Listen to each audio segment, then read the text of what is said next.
یہ تو ہم سب جانتے ہیں کہ پاکستان ایک ایسا ملک ہے جو صرف جغرافیے سے نہیں بنا تھا، یہ ایک نظریے سے بنا تھا، یہ ایک وعدے سے بنا تھا۔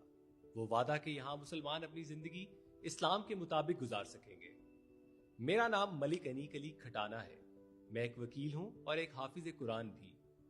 میں نے بچپن میں قرآن حفظ کیا، لیکن جیسے جیسے میں بڑا ہوا میرے دل میں ایک سوال پیدا ہوا۔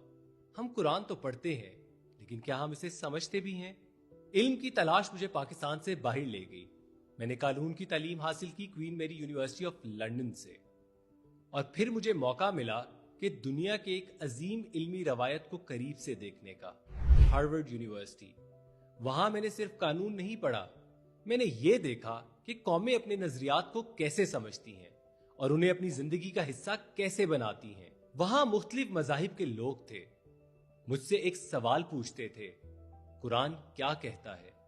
یہ ایک سادہ سوال تھا، لیکن اس سوال نے مجھے ایک گہری حقیقت کے سامنے کھڑا کر دیا۔ پاکستان میں کروڑوں مسلمان قرآن پڑھتے ہیں، لیکن اگر وہ اسے سمجھتے نہیں تو وہ اسے اپنی زندگی میں کیسے نافذ کریں گے؟ جب میں نے اس سوال کو قانون کی نظر سے دیکھا تو مجھے ایک حیران کن حقیقت نظر آئی۔ پاکستان کا آئین article 31 of the constitution of Pakistan ریاست کو یہ ذمہ داری دیتا ہے کہ وہ مسلمان کو قرآن اور اسلامی تعلیمات کے مطابق زندگی گزارنے کا موقع فراہم کرے گی۔ یہ صرف ایک مذہبی اصول نہیں، یہ ایک آئینی وعدہ ہے، ایک ریاستی ذمہ داری ہے۔ پاکستان کے قوانین کے مطابق ہر پبلک اور پرائیویٹ سکول میں قرآن کی تعلیم لازمی ہے۔ Grade 1 to 5 basic Arabic and 6 to 12 translation پڑھانا ضروری ہے۔ یہ ایک تاریخی قدم تھا، لیکن اس کے ساتھ ایک بنیادی سوال پیدا ہوا۔ اگر قرآن کا ترجمہ پڑھایا جائے گا تو وہ ترجمہ کس کا ہوگا؟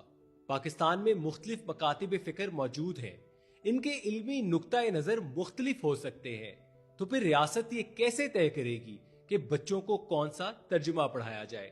یہ صرف مذہبی بحث نہیں، یہ ایک قانونی خلا ہے۔ اسی سوال نے مجھے ایک فیصلہ کرنے پر مجبور کیا۔ یہ مسئلہ صرف گفتگو کا موضوع نہیں رہ سکتا تھا، اس لیے میں نے اس کو عدالت کے سامنے رکھنے کا فیصلہ کیا۔ میں نے یہ مقدمہ پاکستان کی 5 ہائی کورٹس میں دائر کیا، کیونکہ یہ مسئلہ صرف ایک شہر کا نہیں تھا، پورے پاکستان کا تھا۔ بالآخر یہ سوال پہنچا پاکستان کی سب سے بڑی عدالت تک، سپریم کورٹ آف پاکستان۔ یہ کیس کسی فرد کے خلاف نہیں ہے، یہ کیس ایک اصول کے لیے ہے۔ کیا ریاست نے قرآن کی تعلیم کے حوالے سے اپنی آئینی ذمہ داری کو مکمل طور پر واضح کیا ہے؟ قرآن کو پڑھنا صرف عبادت ہے، لیکن قرآن کو سمجھنا انسان کو بدل دیتا ہے۔ یہ انصاف سکھاتا ہے، یہ طاقتور کو جواب دہ بناتا ہے، یہ کمزور کو وقار دیتا ہے، یہ انسان کو یاد دلاتا ہے کہ سچائی کے بغیر معاشرہ قائم نہیں رہ سکتا۔ میرا سوال بہت سادہ ہے، اگر پاکستان کے بچوں کو قرآن کا ترجمہ پڑھایا جانا لازمی ہے تو ریاست یہ بھی واضح کرے کہ وہ ترجمہ کیا ہوگا، اور اس پر قومی اتفاق رائے کیسے قائم کیا جائے گا، کیونکہ قرآن صرف ایک کتاب نہیں، ایک ہدایت ہے، اور جب ایک قوم ہدایت کو سمجھ کر پڑھتی ہے تو صرف سوچ نہیں بدلتی، تاریخ بدل جاتی ہے، اور شاید وہی لمحہ ایک نئی قوم کی ابتدا ہوتا ہے۔